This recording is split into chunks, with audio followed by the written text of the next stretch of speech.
Hello বাচ্চারা, আজ আমরা শুনবো বৃষ্টির গল্প। শুরু করা যাক তাহলে। একটি গাছে মিনু নামে একটি ছোট্ট পাখি থাকতো। তার গাছেরই উল্টো দিকে একটি কাক থাকতো। সে ছিল খুবই অলস প্রকৃতির। সারাদিন ঘুমিয়ে ঘুমিয়েই সে দিন যাপন করত। কাকটির যখন খিদে পেত তখন সে এর ওর থেকে খাবার চেয়ে খেয়ে নিত। অন্যদিকে মিনু ছিল খুবই পরিশ্রমী। তার ডিম থেকে বাচ্চা বের হওয়ার সময় হয়ে গেছিল, তাই সে তাদের জন্য আগে থেকেই খাবার সংগ্রহ করে রেখেছিল। একদিন মিনু বাসায় বসে বসে ভাবলো, আরে আমার বাসা তো খুবই দুর্বল। বৃষ্টি হলে এই বাসা তো ভেঙে যাবে আর আমার বাচ্চারা খুবই কষ্ট পাবে। তার জন্য আমাকে পরিশ্রম করে একটা সুন্দর বাসা বানাতেই হবে।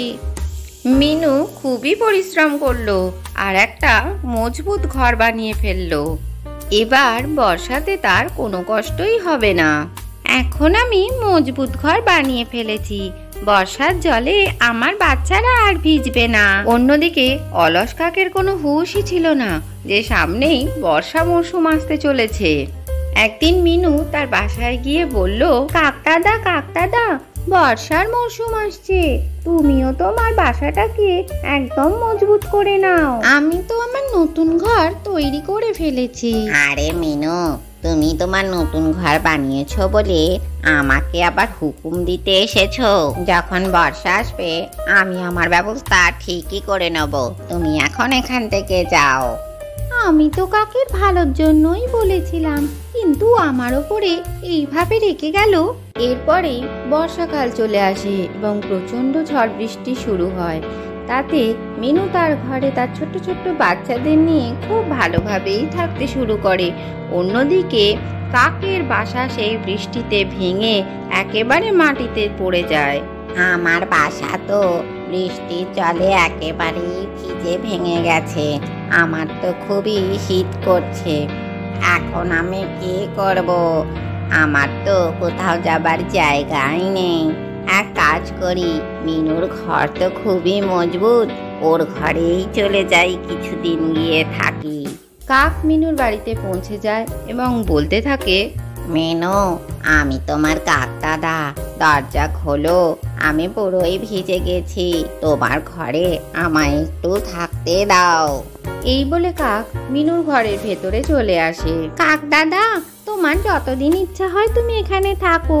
বৃষ্টি থেমে গেলে আমরা দুজনে মিলে তোমার বাসা তৈরি করে দেব, তখন তুমি সেখানে গিয়েই থেকো।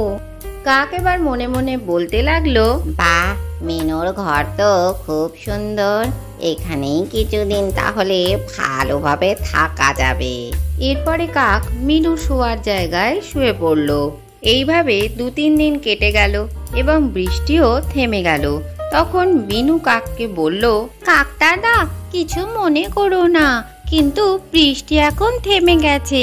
তুমি আর আমি মিলে কিন্তু আমরা একটা মজবুত ঘর বানাতেই পারি। কিন্তু মিনু, আমার শরীর তো আজকে একেবারেই ভালো নেই। ঠিক আছে কাক দাদা, তুমি এখানে আরো কিছুদিন বিশ্রাম করো। আমি তো জানতামই না তোমার শরীর ভালো নয়। কিছুদিন বাদে মিনু কাককে এসে বলল, কাক দাদা, আমি একটা জরুরি দরকারে বাইরে যাচ্ছি, তুমি আমার বাচ্চাদের একটু দেখে রেখো। মিনু, তুমি একদম চিন্তা করো না, তোমার বাচ্চাদের আমি খুব ভালোভাবে দেখে রাখবো। এরপর মিনু চলে যাওয়ার পরে কাক আবার শুয়ে ঘুমাতে থাকে এবং মিনুর ছোট ছোট বাচ্চাদের খেলার চিউচু আওয়াজে কাক উঠে পড়ে এবং তাদের বলে, তোমরা এত আওয়াজ করছো কেন? আমার ঘুম ভেঙে যাচ্ছে। এরপরে যদি আওয়াজ করেছো তাহলে তোমাদের চিলকে খাইয়ে দেবো। কাকের বাসা সরঞ্জাম নিয়ে মিনু রাত্রে ফেরার পরে দেখে কাক তখনও তার জায়গায় ঘুমাচ্ছে। কাক দাদা, তুমি আমার সাথে চলো, তোমাকে একটা জিনিস দেখাবো। কাক গিয়ে দেখে মিনু তার জন্য একটা সুন্দর বাসা বানিয়ে দিয়েছে। কাক দাদা, তোমার জন্য সুন্দর বাসা বানিয়ে দিয়েছি, তুমি এখন থেকে এখানেই থাকবে।